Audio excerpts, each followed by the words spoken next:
नमस्कार. श्री स्वामी समर्थ सर्वांना. आजच्या व्हिडिओमध्ये तुम्हा सगळ्यांचं खूप खूप स्वागत आहे. स्वामी तुम्हा सगळ्यांना कायम सुखी ठेवो ही स्वामीचरणी प्रार्थना करते आणि आजच्या व्हिडिओला सुरुवात करते. तर व्हिडिओ असा आहे की आता उद्या आहे मंगळवार, तर उद्या आहे अंगारक संकष्टी चतुर्थी. आता बऱ्याच वेळा काय होतं की प्रत्येकानं जी प्रत्येक महिन्यामध्ये संकष्टी चतुर्थी येत असते, तर त्या संकष्टी चतुर्थीचा उपवास करणं प्रत्येकाला शक्य होत नाही किंवा सेवा करणं पण शक्य होत नसेल. तर आता जरी उपवास नाही केला तरी हरकत नाही, पण जी 6 महिन्यामधून 2च संकष्टी चतुर्थी येत असतात, म्हणजेच की वर्षभरातून 6 महिने झाल्यानंतर एक असते, परत 6 महिन्यांनी एक. तर आपल्याला जर प्रत्येक संकष्टीचा उपवास नाही करणं शक्य झालं तर अंगारकी जी संकष्टी चतुर्थी असते, तर या संकष्ट चतुर्थीचा मग जरी तुम्ही उपवास केलात तर मग त्याचं फळ जे आहे तर ते आपल्याला संपूर्ण चतुर्थीचा उपवास केल्याचं फळ आपल्याला मिळत असतं. त्याचबरोबर आपली एखादी कठीण इच्छा आहे, ती खूप दिवस झाला आपण प्रयत्न करत आहोत, पण ती इच्छा पूर्ण होत नसेल, तर मग त्यावेळेस काय करायचं आहे, आपल्याला गायीची सेवा करणे अत्यंत महत्त्वाचे मानले जाते. कारण की गायीमध्ये 33 कोटी देवी देवतांचा वास असतो, हे तर सगळ्यांना माहितीच आहे. आपल्याकडून दररोज सगळ्या देवी देवतांच्या सेवा घडत नाहीत आणि संकष्टी चतुर्थीच्या दिवशी जर आपल्याकडून गायीची सेवा घडली तर सगळ्या देवांचा आशीर्वाद आपल्याला मिळतो आणि कितीही कठीण इच्छा असेल तर ती इच्छा नक्की पूर्ण होत असते. आपल्या घरामध्ये धनधान्य कमी पडू नये म्हणून आपण बऱ्याच सेवा उपाय करत असतो. त्यापैकीच आपल्याला ही एक सेवा करायचं आहे, त्याचबरोबर उपाय पण करायचा आहे, ज्यामुळे आपल्याला आयुष्यभर धन कमी पडणार नाही. तर मग आपण कोणती अशी वस्तू आहे की जी आपण गाईला खाऊ घालायची आहे, त्याबद्दलचीच माहिती घेणार आहोत. व्हिडिओ शेवटपर्यंत बघा, म्हणजे तुम्हाला माहिती पूर्णपणे समजेल. व्हिडिओ आवडला तर व्हिडिओला लाईक करा, चॅनलवर नवीन असाल तर सबस्क्राईब करा, व्हिडिओला हाईप करायला विसरू नका. आता अंगारक संकष्टी चतुर्थीचा आपण उपवास करत असतो. उपवास करण्याबरोबर सेवा करणे पण तेवढेच महत्त्वाचे आहे. त्यासाठी गणपती बाप्पांना ज्या वस्तू प्रिय आहेत तर त्या वस्तू आपल्याला अर्पण करायच्या आहेत, ज्यामुळे आपल्या आयुष्यातील अडचणी ह्या दूर होत असतात. आता जरी तुम्ही आपल्या आयुष्यातील अडचणी दूर होण्यासाठी संकष्टी चतुर्थीचा उपवास केला जातो, त्याचबरोबर आपल्याला अंगारकी संकष्टी चतुर्थी जी आहे तर ती खूप महत्त्वाची मानली जाते. जरी तुम्ही उपवास केला नाही तरी हरकत नाही, पण काही उपाय सेवा करणे तेवढेच महत्त्वाचे आहे. तर त्यासाठी आपल्याला काय करायचं आहे, गणपती बाप्पांना ज्या वस्तू प्रिय आहेत त्या वस्तू आपल्याला अर्पण करायच्या आहेत. तर या वस्तू म्हणजे कोणकोणत्या वस्तू आहेत, तर आता जर तुमची एखादी इच्छा आहे ती पूर्ण होण्यासाठी आपल्याला काय करायचं आहे, गणपती बाप्पांचा उपवास हा करायचा आहे. गणपती बाप्पा हे विघ्नहर्ता आहेत, आपल्या भक्तांचे विघ्न दूर करतात, कारण की हे तर सगळ्यांना माहितीच आहे. गणपती बाप्पांना ज्या वस्तू प्रिय आहेत त्यामध्ये 21 दुर्वांची जुडी, लाल जास्वंदाचं फूल, नैवेद्य म्हणून मोदक, ह्या ज्या महत्त्वाच्या गोष्टी आहेत तर ह्या गणपती बाप्पांना अत्यंत प्रिय आहेत. त्यासाठी आपल्याला काय करायचं आहे, सकाळी लवकर उठायचं आहे, स्नान करून घ्यायचं आहे. स्नान करून झाल्यानंतर घरामध्ये सगळीकडे पाणी शिंपडायचं आहे किंवा घराबाहेर पाणी शिंपडायचं आहे. आता घरामध्ये पाणी शिंपडता येत नाही, कारण की आपण घरातील जी फरशी आहे तर ती फरशी पुसून घेत असतो. त्यानंतर मग काय करायचं आहे, आपल्याला देवपूजा करून घ्यायची आहे आणि गणपती बाप्पांना ज्या वस्तू प्रिय आहेत तर त्या वस्तू अर्पण करायचं आहे. त्यामध्ये तुम्ही गणपती बाप्पांना चंदन अर्पण करायचं आहे, लाल जास्वंदाचं फूल अर्पण करायचं आहे. चंदन म्हणजेच की चंदन लावायचं आहे. मोदक म्हणा किंवा मग तुम्ही मोदक नाही बनवले तर गुळ खोबऱ्याचा नैवेद्य अर्पण करू शकता. गणपती बाप्पांना या ज्या वस्तू अत्यंत प्रिय आहेत तर या वस्तू जर तुम्ही अर्पण केल्या तर तुम्हाला ज्या पण काही अडचणी आहेत तर त्या अडचणी गणपती बाप्पा दूर करत असतात.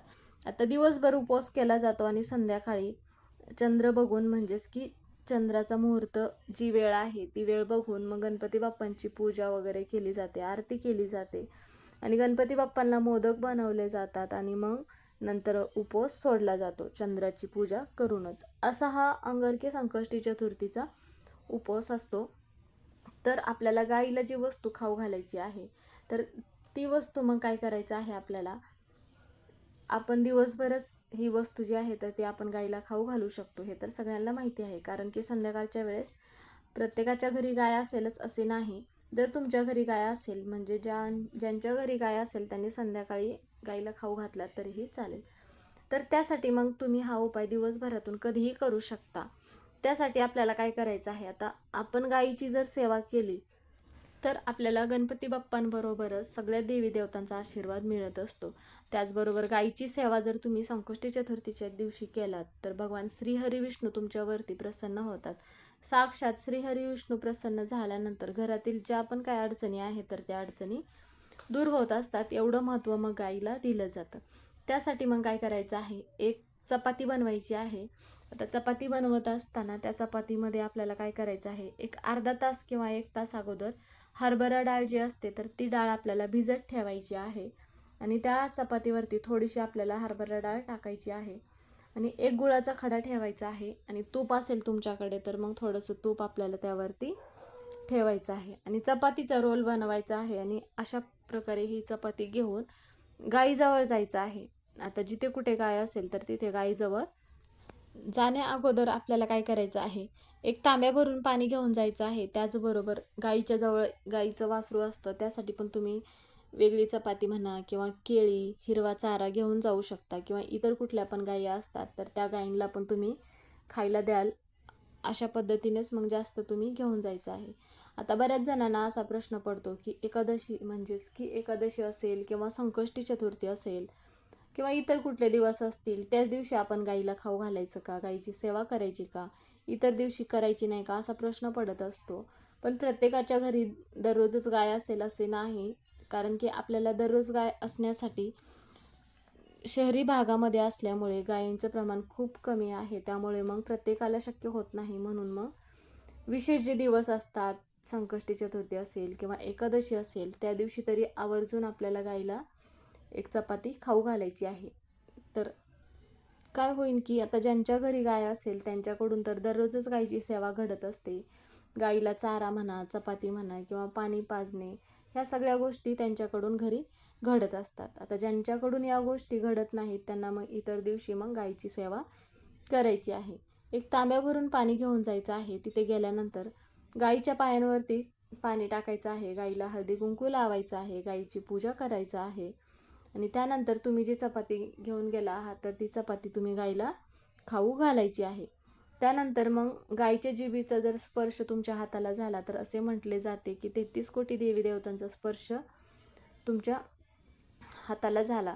आता बऱ्याच वेळा काय होतं की नवीन गाय असल्यामुळे किंवा समोरची व्यक्ती नवीन असल्यामुळे गाय एखाद्या वेळेस मारू शकते किंवा मारण्याची भीती असते. त्यामुळे तुम्हाला ज्या पद्धतीने चपाती खाऊ घालता येईल त्या पद्धतीने, म्हणजे तिथे काही एखादं वस्तू असेल किंवा भांडं असेल तर त्या भांड्यामध्ये पण तुम्ही ठेवून खायला घालू शकता. त्यानंतर मग गाईला आपल्याला काय करायचं आहे, चपाती खाऊ घातल्यानंतर आजूबाजूंच्या गायांना पण खाऊ घालायचं आहे.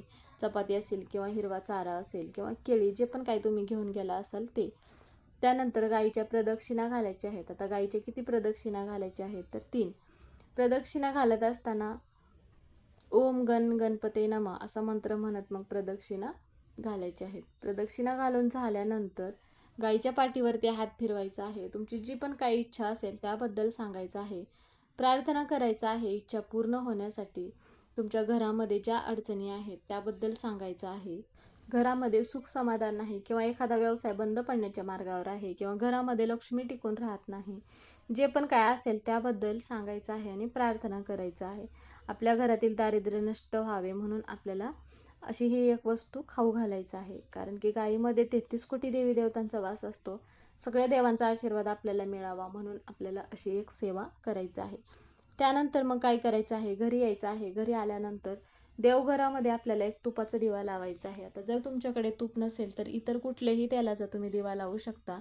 त्यानंतर गणपती बाप्पाचा ओम गण गणपते नमः हा मंत्र जो आहे तर तो 108 वेळा म्हणायचा आहे किंवा मग तुम्ही गणपती स्तोत्र म्हणू शकता किंवा इतर कुठलाही मंत्र असेल तर तो तुम्ही मंत्र म्हणू शकता. ज्याप्रमाणे आपण उपाय करत असतो त्याचप्रमाणे गायीची जर सेवा केली, त्याचबरोबर सेवा आणि उपाय दोन्ही पण एकत्र केले तर त्याचं फळ आपल्याला गणपती बाप्पा हे नक्की देत असतात. गणपती बाप्पा हे विघ्नहर्ता आहेत. आपल्या आयुष्यातील कोणतेही विघ्न असतील तर ते दूर करतात. म्हणून तुमच्या घरातील ज्या इच्छा असतील त्या पूर्ण करण्यासाठी हा उपाय करा. व्हिडिओ इथेच संपला. व्हिडिओ कसा वाटला कमेंट करून नक्की सांगा. व्हिडिओ बघितल्याबद्दल धन्यवाद.